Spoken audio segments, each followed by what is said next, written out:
Dr. Grace Suh. I'm a medical oncologist. I am the Director of Research for Northwestern Regional Medical Group and clinical lead at Del Norte Cancer Center. It's nice to be with you today. Our topic today is talking about sugar and artificial sweeteners as it relates to cancer. So I'm hoping to have a conversation, more of an informal conversation for the next few minutes about sugar, its relationship with our bodies, and answer some questions at the end. So sugar is has an interesting history. So I didn't know this, but sugar was derived from the sugar cane in India in 1st century AD. And back in the day, we're talking many, many years ago, it was a rare commodity and sort of a luxury for the wealthy and the aristocrats. So at certain weddings in France, as a wedding favor, people would get little trinkets, crystal-filled trinkets or porcelain vessels with little bits of sugar and sugar cubes in it because it was so rare.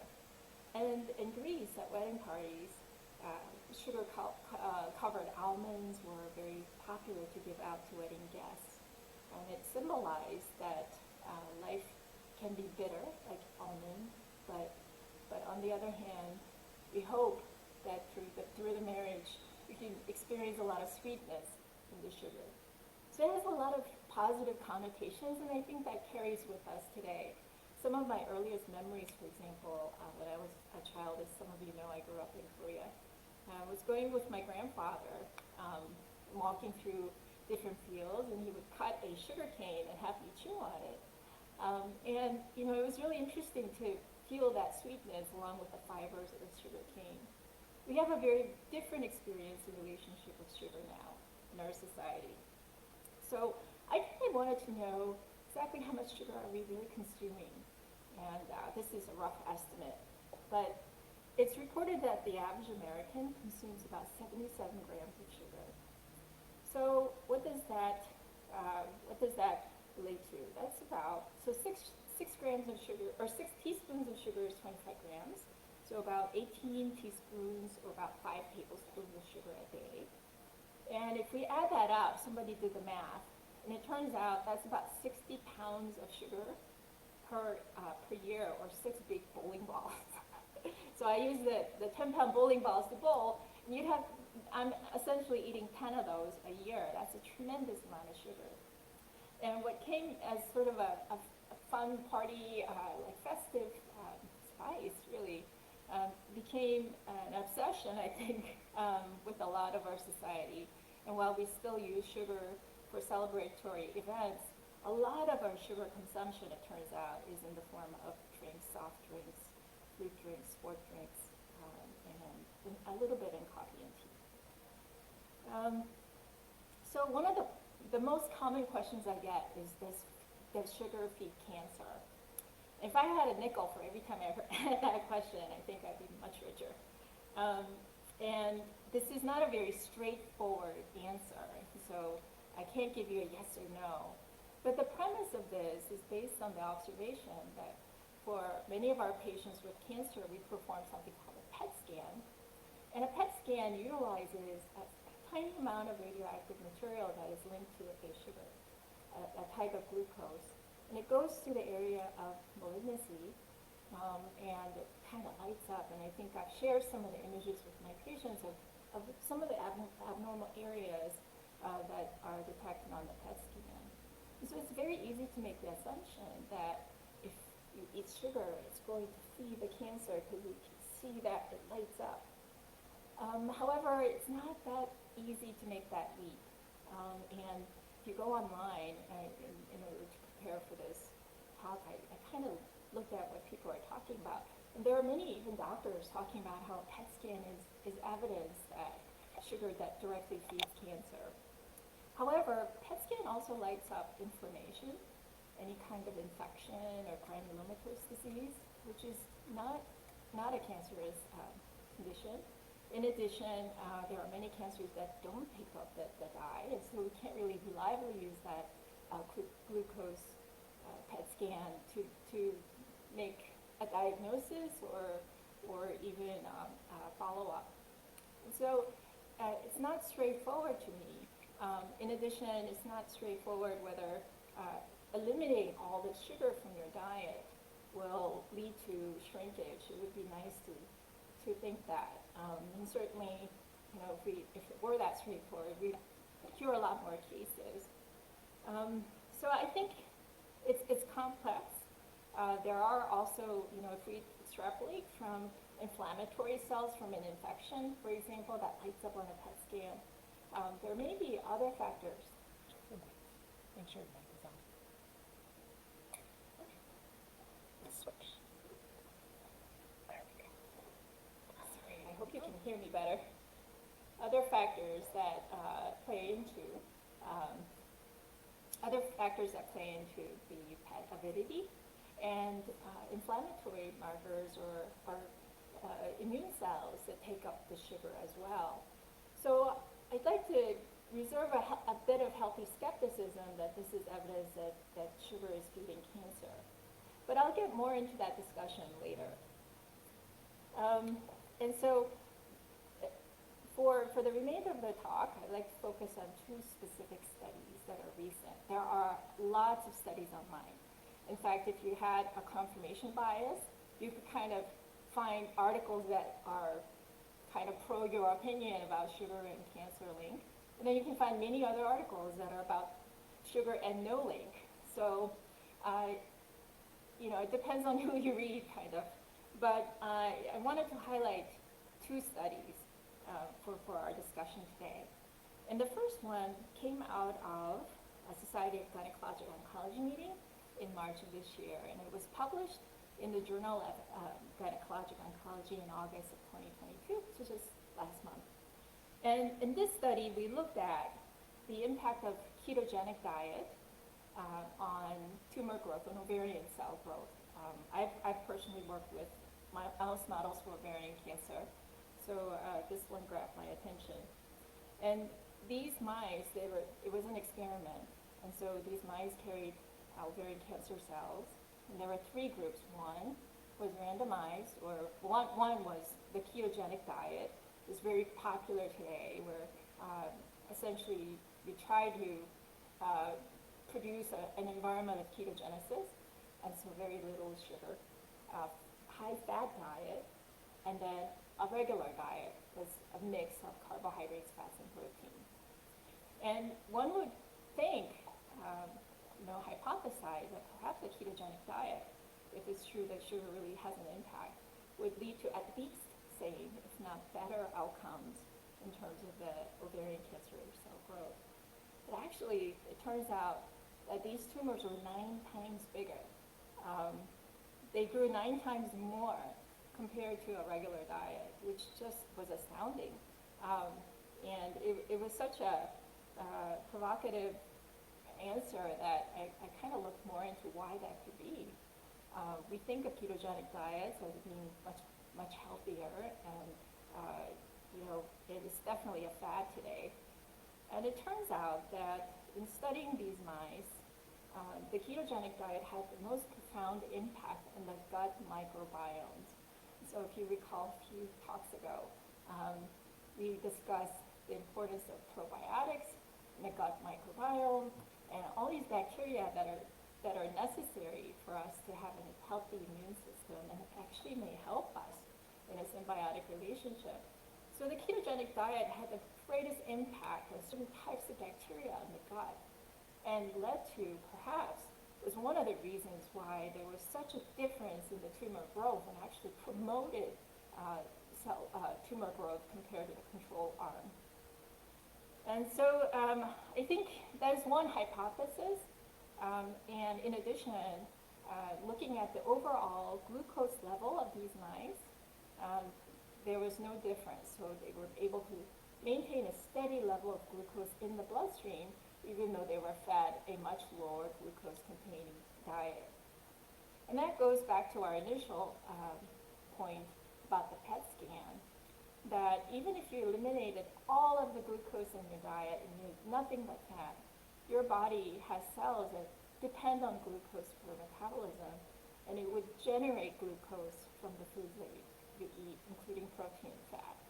And completely eliminating the glucose would lead to some of the catabolism or breakdown of the protein and fat, either the ones that you ingest or even within your body.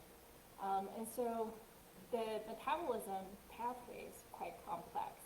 And certainly in these mice, they didn't have a big fluctuation in their fasting glucose rate. So it seems that in their bodies, things were kind of regulated the same way, despite eating a different mixture of foods. So one would, argue, well, that's mice, very different from people, and I think absolutely it's a valid argument, and we do need to wait for more human trials, and I think there are some that are being conducted now. The complexity is that we humans obviously are not lab rats, and so there's lots of different inputs and environmental factors and genetic factors that make it a little bit harder to extrapolate a solid conclusion. And sometimes we look for clues from these mouse experiments. Another experiment or another research report that was described in PLOS Med in March of 2022. So this study looked at the link between artificial sweeteners and incidence of cancer in France. And what really struck me about this study is a very large study. 102,000 people were followed between the years 2009 to 2021. It's a really big study, but I'm going to just give you the bottom line here, kind of the salient points. And so they were able to look at different kinds of sweeteners and then looked at the incidence of cancer kind of moving forward from 2009. And unlike many other studies that we've looked at, there appeared to be a link, at least a small link, for people who consumed high amounts of aspartame and something that I don't think we use here, but another artificial sweetener, compared to control groups and increasing cancer risk. In particular, these observations were most profound for breast cancer and other obesity-related cancers. And so the authors concluded that in this large cohort study, artificial sweeteners may be causing, or there may be an association, and really that's the only thing that could conclude, that they conclude an association with trend towards increased cancer risk. And I think that is definitely provocative. There were many other studies that showed absolutely no link in the past, but this one I highlight because it's very recent and it was a very large study. And how could artificial sweeteners have an impact on cancer risk? Is it that they're carcinogenic? And that answer is also not very clear. What we do know in studying artificial sweeteners, and there have been many, many other studies towards this end, is looking at the metabolism, the body's metabolism, more on the endocrine end or hormonal axis. And while we are using artificial sweeteners, we think of them as sort of the healthier alternative to sugar. Turns out that widespread use of artificial sweeteners has not led to us as a society being leaner or more healthy. In fact, there have been a number of links to increased use of artificial sweeteners and obesity, which is very counterintuitive. The selection bias, of course, here is that people who are using artificial sweeteners are trying to get healthy and probably trying to reduce their caloric intake, and so they tend to make perhaps way more, and so it could be just an association. However, there are many cancers that may be linked to obesity, maybe directly or indirectly, but some of that has to do with sedentary lifestyle, has to do with elevated sugar or glucose levels in the blood, which can impact your immune system, your ability to fight infection and inflammation. And again, coming back to the gut microbiome, there appears to be a link between artificial sweeteners and the impact on the gut microbiome, that it could actually influence the mix of bacteria in your GI tract, and maybe that's one of the reasons for the impaired immunity. So those are the two studies that I looked at recently. I found them to be very interesting. And I think that's all I have. I'm going to open it up for discussion. Yeah, just the questions we have here. Okay. Great. All right, so one of the questions, are there certain artificial sweeteners that are better or worse than others? So I looked at an exhaustive list: saccharin, aspartame, and then sucralose, some of the more kind of esoteric or less used sweeteners. So these sweeteners, by the way, are like 200 times sweeter than sugar. And so, probably just a tincture, just a tiny bit, it's probably enough, but actually it's a ton of different kinds of foods. Things that we don't really even think about, but like processed meats sometimes contain these artificial sweeteners. And the studies are all over the place. I think a lot of us have heard the link between saccharin and bladder cancer in rats, and that was a big study that came out in the 1970s. That conclusion was revoked in around 2000. And the reason is because of the difference in bladder kind of biology in rats compared to humans, and these mice or rats were fed a very, very high dose of saccharin, something that people would not do at one time, because the saccharin is so sweet, so we wouldn't be ingesting that much on a regular basis. But that study was done, and it did show a positive link, was kind of debunked later. And then I talked about aspartame, which is in NutraSweet and Equal, the French study, and that was a populational study that looked at perhaps the link between these artificial sweeteners, the highest consumers, and breast cancer and other obesity-related cancers. And then sucralose, that's a newer artificial sweetener, so really there haven't been a lot of studies linking this to health conditions, but I think there are some active investigations.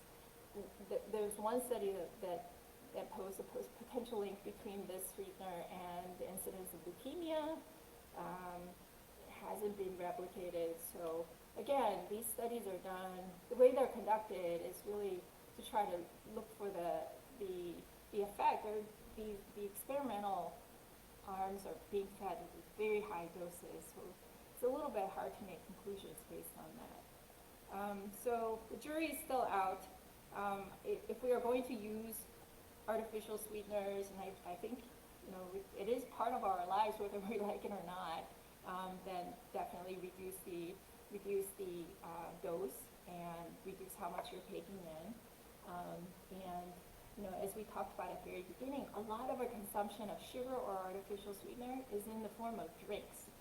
So just cutting that out, I think, will make a big difference in our overall consumption of these products.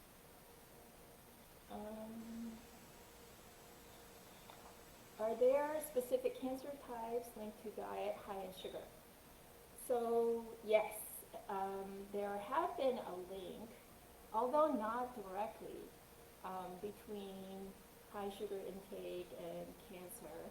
And so the indirect link is that there are many more like obesity-related types of cancers, and that is breast, esophageal. There are some cancers that we believe are more more likely in patients who are obese.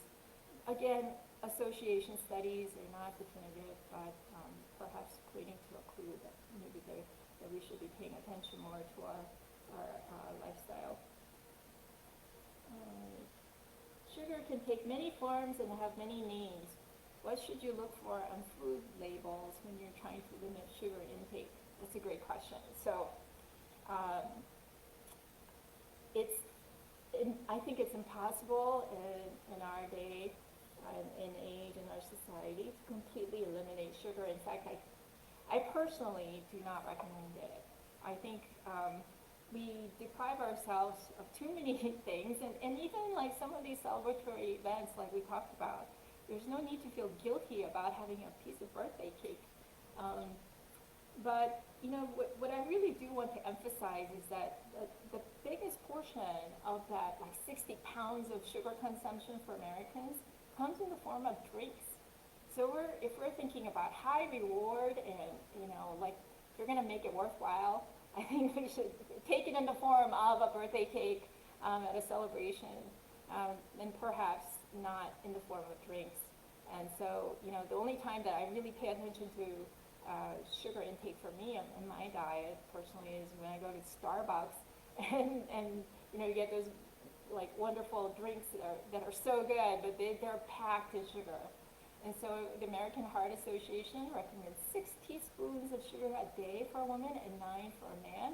Like I'm like tripling that with one drink. And so moderation there will really help out. But otherwise, I think foods that have naturally occurring sugars are compounded with high-density nutrients, other nutrients, and things like fiber.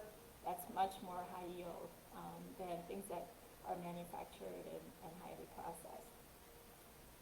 We have some questions here on monk fruit sweeteners or stevia. Yeah, so they're kind of recent on the market, I think, to kind of address the concerns of these artificial sweeteners. I haven't seen a whole lot of research come out on that. I think that's to be determined.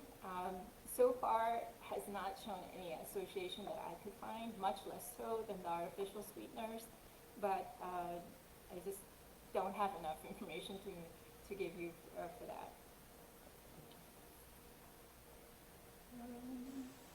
And another question is, how are these sweeteners carcinogenic?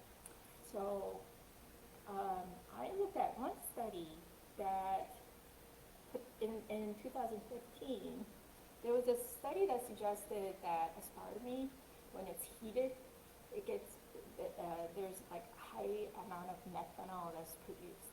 And it sounded terrible, like I should not be eating methanol, that sounds like a poison.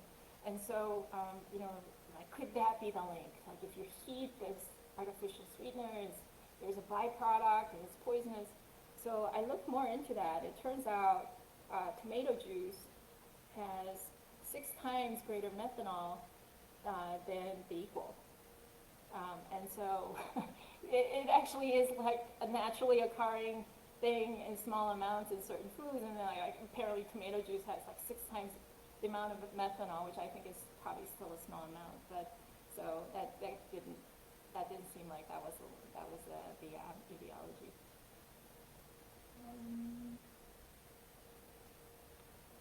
Do you need a lower sugar diet while on cancer treatment? That's a really good question. We have dietitians and nutritionists at Donor Cancer Center, and we take nutrition very seriously during cancer treatment. They are well-versed in the latest literature about the link between sugar and cancer, and the nutritionists, I'm sure, can give you a much better answer in this. For our cancer patients, we always have to balance risk and benefit when it comes to use of different medications to help them get through their therapies, and also taking into account that some patients either lose or more likely or gain or more likely lose weight during their cancer treatment. So we don't recommend limiting sugar intake during cancer treatment. And I think, you know, going back to kind of lifestyle issues and quality of life, many patients are kind of feel guilty because there's so much out there about the link between sugar and cancer that if they were go to a party and have something that contains sugar, that they're actually making their treatments worse, but that's not the case. Okay. Well, thank you very much for joining me today, and hope you have a wonderful rest of your day.